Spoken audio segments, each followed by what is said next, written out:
بسم اللہ الرحمن الرحیم۔ السلام علیکم ناظرین اور سامعین، خصوصاً دھان کے کاشتکاران سے مخاطب ہوں۔ 20 مئی تک میں نے گزارش کی تھی کہ خاص طور پہ پنجاب کے اور کے پی کے لوگوں سے کہ وہ دھان کی پنیری 20 مئی تک کاشت نہ کریں۔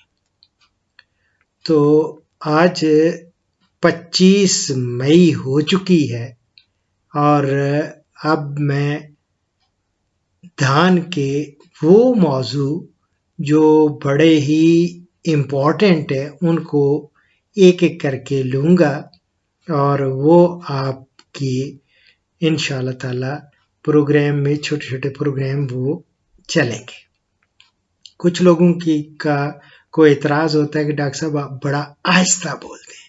میری جان، یہ ایک تو میری فطرت میں بھی ہے، میں تھوڑا تیز زیادہ نہیں بولتا اس لیے کہ لوگوں کو سمجھ آ جائے، چونکہ میرا مقصد ہوتا ہے فارمرز تک اپنا پیغام پہنچانا، اور ٹیکنالوجی کو جب بھی آپ عوام تک پہنچائیں گے اور جو سننے والا ہوتا ہے بڑے غور سے سن رہا ہوتا ہے، اور جن لوگوں نے تو ایسے ہی ایک کلک کیا پھر دوسرے پہ چلے گئے، وہ تو 1 منٹ میں 10 چینلز بھی وہ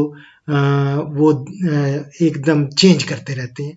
ان کی فطرت اپنی ہے، میری فطرت ہے کہ میں سمجھانا چاہتا ہوں فارمرز کو، اور پھر یہ ہے کہ ان کے لیول تک پہنچ کے اتنا ہی لیول تک رہ کے ان کو سمجھانا ہوتا ہے۔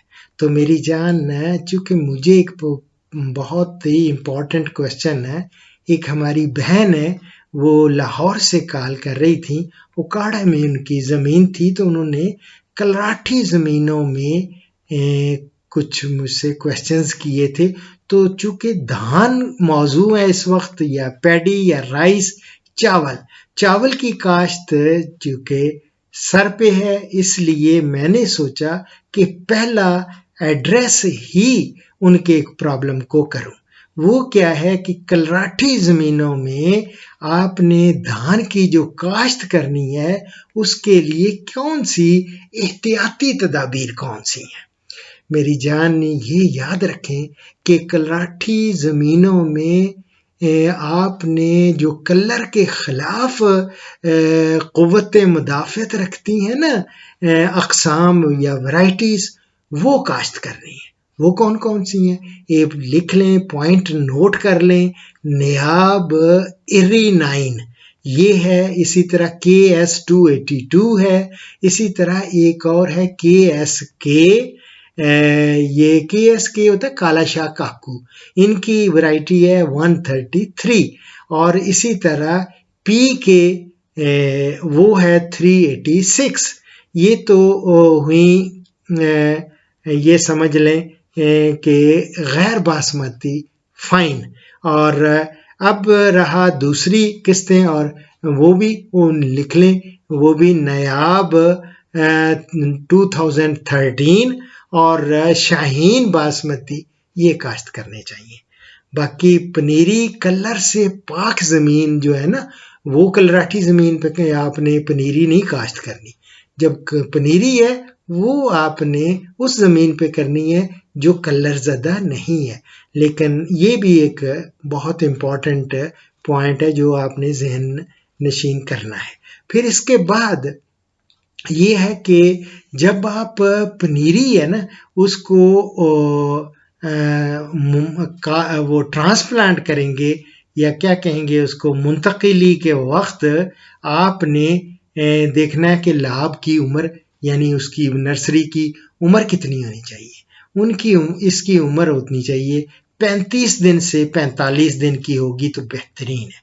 اور جس کھیت میں لاب منتقل کرنی ہو اس کی تیاری جو ہے، پہلے تو گہرا ہل چلا کر وہ شروع کریں، پھر اس کے بعد لیکن اس میں کدو بالکل نہیں کرنا، کدو نہ کریں تاکہ پانی لگانے سے نمکیات کی دھلائی ہو سکے۔ اور اس کے بعد آپ نے کرنا ہے لاب منتقل کرنے سے کچھ 7 سے 10 دن پہلے کھیت میں پانی کھڑا رکھیں. اور سفید کلر کی زیادتی اگر ہو تو اس کے باعث دھان کی نشو و نما جو ہے نا لاب کی منتقلی کے بعد 10 دن کے اندر وہ متاثر ہو سکتی ہے. اس لیے پانی آپ نے 7 سے 10 دن تک پہلے کھیت میں کھڑا رکھنا ہے. اور اس کے بعد اس کا حل یہ ہے کہ کھیت میں پانی کی تبدیلی پھر کر دینی ہے. وہ اس کو نکال دینا ہے تاکہ جو سفید کلر ہے اس کی دھلائی ہو جائے. اور جو کالا کلر ہے اس کی اگر زیادتی ہوگی تو اس کے باعث آپ فصل جو ہے 20 دن کے اندر، یہ یاد رکھیں وہ فصل جو ہوتی ہے نا کالے کلر کے اس میں وہ 20 دن کے اندر وہ متاثر ہونا شروع ہو جاتی ہے. اس لیے زمین کا تجزیہ کرا لیں، اس کی بنیاد پہ آپ اس میں محکمہ زراعت سے بھی ڈسکس کر لیں.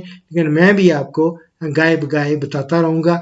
آپ اس کامنٹس میں بھی لکھ دیں گے کہ میں نے انالیسس کیا تو اس میں کتنا اس میں نمکیات کا وہ تھا اور کون سے نمکیات تھے. تو کالے کلر میں ہم گندک کا تیزاب وہ ریکمینڈ کرتے ہیں، پر وہ جتنا ہوگا میں آپ کو بتاؤں گا انشاءاللہ تعالی. وہ جب گندک کا تیزاب اس میں استعمال کریں گے نا تو پھر اس سے نشو و نما بحال ہو جائے گی. میری جان یہ تھا آج چھوٹا سا مختصر سا پروگرام جو کلراٹھی زمینوں میں آپ نے دھان کی کاشت کے سلسلے میں کون سی آپ نے احتیاطی تدابیر اختیار کرنی ہے. دعاؤں میں یاد رکھیں. انشاءاللہ اگلے پروگرام میں ملاقات ہوگی بشرطے کہ زندگی نے وفا کی. فی امان اللہ.